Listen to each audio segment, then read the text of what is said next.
بسم اللہ الرحمن الرحیم۔ عزیز طلبہ و طالبات، آج ہم اردو زبان کے معروف شاعر جناب شہزاد احمد صاحب کا تعارف پڑھیں گے۔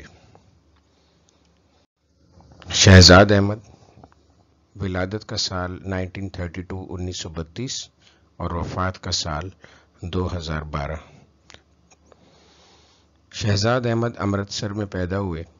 والد کا نام حافظ محمد بشیر تھا، جنہوں نے طب کے موضوع پر اردو میں کئی کتابیں تحریر کی۔ شہزاد احمد نے میٹرک کا امتحان امرتسر سے پاس کیا۔ قیام پاکستان کے بعد ان کا خاندان لاہور منتقل ہوا۔ انہوں نے ایم اے کالج لاہور سے بی اے کیا اور اس کے بعد فلسفہ اور نفسیات میں ایم اے کیا۔ فلسفہ مطلب فلسفی اور نفسیات مطلب سائیکالوجی۔ حصول رزق کے لیے انہوں نے مختلف ملازمتیں کی، وہ مختلف رسائل میں لکھتے رہے۔ اس کے علاوہ محبوب شام کے ساتھ مل کر ایک رسالے معیار کا بھی اجرا کیا، یعنی ادبی جریدہ تھا۔ انہیں 1997 میں صدارتی ایوارڈ برائے حسن کارکردگی عطا کیا گیا۔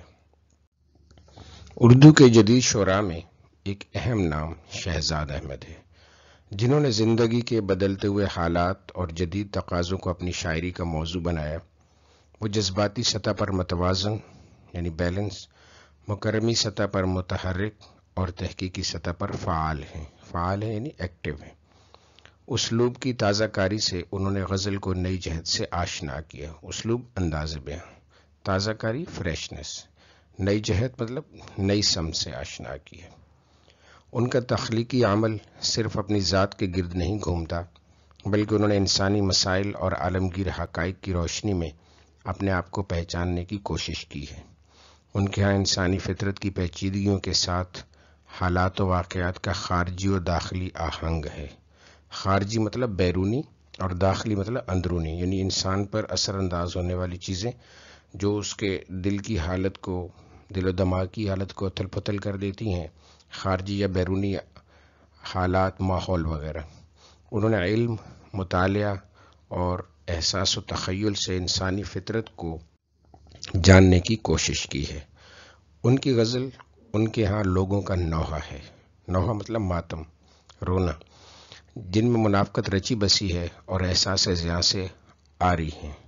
احساس زیاں یعنی نقصان کا احساس، اس سے یہ لوگ آری ہیں، یعنی ہماری جو قوم ہے اس کے مجموعی رویے کی بات ہو رہی ہے، ان کی خود غرضی کی بات ہو رہی ہے کہ ہماری قوم جو ہے وہ اس سطح خود غرض ہو چکی ہے کہ انہیں ذرا سا بھی احساس ضیاع نہیں ہے کہ ہم پہلے کیا تھے اب کیا ہو گئے ہیں، اور ہماری عزت نفس جو پوری دنیا میں مجروح ہو رہی ہے یہ کس طرح سے دوبارہ بحال ہو سکتی ہے۔ یہ قوم اس بارے میں سوچنا بھی پسند نہیں کرتی۔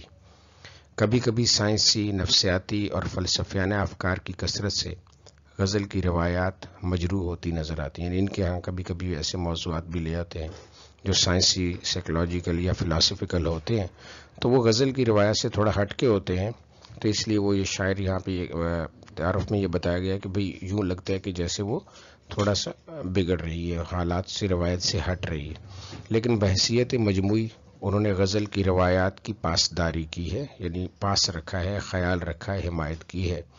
ڈاکٹر انور صدیق نے انہیں نئی غزل کا مزاج دان کہا ہے۔ مزاج دان مطلب مزاج سے واقف۔ ان کی تصانیف کے نام یہاں پہ لکھیں، جس کی شروع میں نے چند ایک تصانیف کی تصاویر بھی لگائی ہیں۔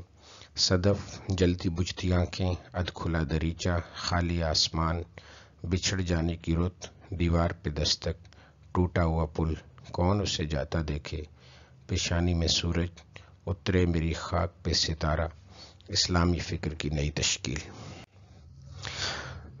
Dear students, subscribe the channel for more videos. Thank you so much.